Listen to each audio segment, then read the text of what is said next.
साध संगत जी, प्रेम से कहना धन निरंकार जी। एक नई साखी के साथ स्वागत है आप सभी का आपके ही अपने चैनल पर। आज की साखी का विषय है, अगर आपसे हो सके तो आप भी दूसरों की मदद ज़रूर करिएगा।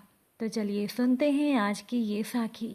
साध संगत जी, एक 5-6 साल का मासूम बच्चा अपनी छोटी बहन को लेकर गुरुद्वारे के एक तरफ कोने में बैठा हाथ जोड़कर भगवान से न जाने क्या मांग रहा था। बच्चे के कपड़े मैले थे और उसके नन्हे नन्हे से गाल आंसुओं से भीग चुके थे। बहुत से लोग उस बच्चे की तरफ आकर्षित थे और वो बिल्कुल अनजान अपने भगवान से बातों में लगा हुआ था। जैसे ही वो बच्चा उठा, एक अजनबी ने बढ़कर उसका नन्हा सा हाथ पकड़ा और पूछा, क्या मांगा तुमने भगवान से?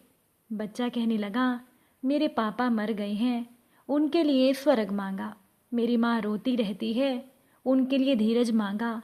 और मेरी बहन माँ से कपड़े और सामान मांगती है, उसके लिए पैसे मांगे। अजनबी ने सवाल किया, क्या तुम स्कूल जाते हो? बच्चा कहने लगा, हाँ जाता हूँ।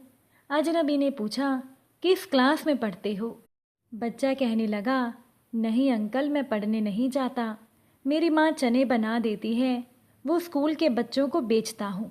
बहुत सारे बच्चे मुझसे चने खरीदते हैं, हमारा यही काम धंधा है। बच्चे का एक एक शब्द उस अजनबी की रूह में उतर रहा था।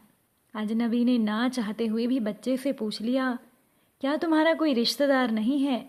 बच्चा कहने लगा, पता नहीं, मेरी माँ कहती है कि गरीब का कोई रिश्तेदार नहीं होता। माँ झूठ नहीं बोलती, पर अंकल मुझे लगता है कि मेरी माँ कभी कभी झूठ बोलती है। जब हम खाना खाते हैं वो हमें देखती रहती है। जब मैं कहता हूँ कि माँ तुम भी खाओ, तो मेरी माँ कहती है मैंने खा लिया था। उस समय लगता है कि मेरी माँ झूठ बोलती है। अजनबी बच्चे से कहने लगा, बेटा अगर तुम्हें घर का खर्च मिल जाए तो क्या तुम पढ़ाई करोगे? बच्चा कहने लगा, बिल्कुल नहीं। अजनबी ने कहा, क्यों? बच्चा कहने लगा, अंकल पढ़ाई करने वाले गरीबों से नफरत करते हैं। हमें किसी पढ़े हुए ने कभी नहीं पूछा, हमारे पास से गुजर जाते हैं। अजनबी ये सुनकर हैरान भी था और शर्मिंदा भी। फिर बच्चे ने कहा, हर दिन मैं इसी गुरुद्वारे में आता हूँ, कभी किसी ने नहीं पूछा। यहाँ सब आने वाले मेरे पिताजी को जानते थे, मगर हमें कोई नहीं जानता।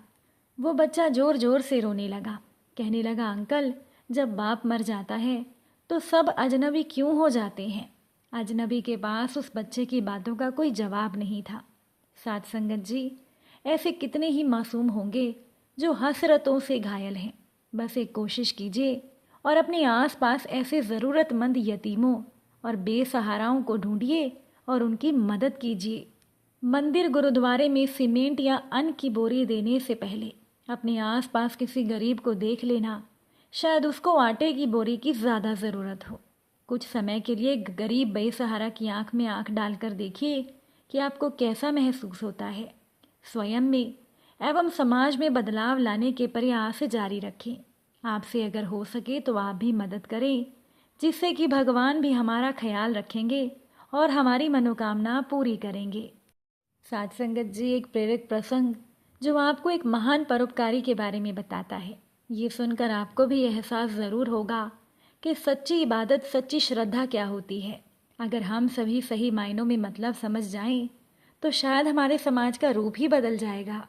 एक बहुत महान विद्वान थे जो अपनी करुणता एवं परोपकार के लिए माने जाते थे। वो एक जाने माने कॉलेज के प्रोफेसर थे और शिक्षा का दान देने के लिए वो हमेशा तैयार रहते थे।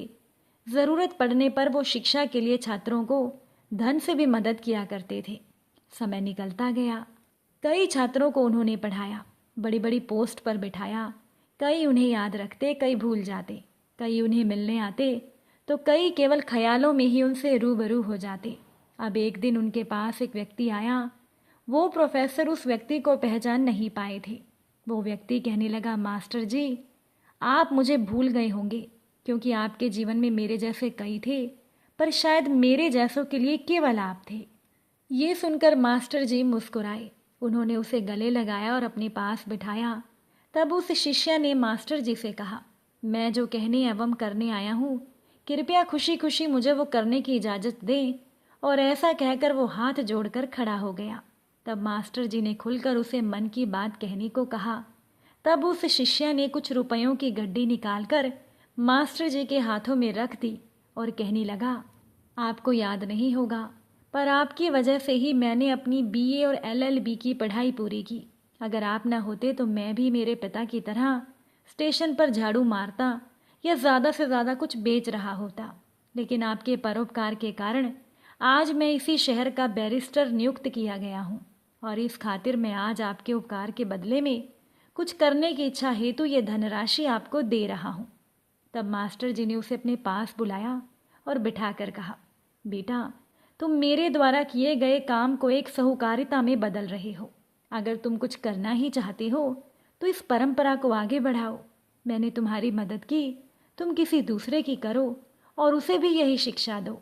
ये सुनकर वो बैरिस्टर मास्टर जी के चरणों में गिर गया और बोला, मास्टर जी, इतना पढ़ने के बाद भी मुझे जो ज्ञान नहीं मिला था वो आज आपसे मिला। मैं ज़रूर इस परंपरा को आगे बढ़ाऊंगा और मेरे जैसे किसी अन्य का भविष्य बनाऊंगा। साध संगत जी, किसी सच्चे परोपकारी के उपकार का मोल लगाना उसके उपकार की तौहीन करने के बराबर होता है, लेकिन इसके बदले उससे सीख लेकर इस परंपरा को बढ़ाना एक सच्ची श्रद्धा है। अगर ये परंपरा आगे बढ़ती जाएगी तो देश और दुनिया की तो तस्वीर ही बदल जाएगी और संसार में सदाचारी एवं परोपकारी बढ़ते जाएंगे।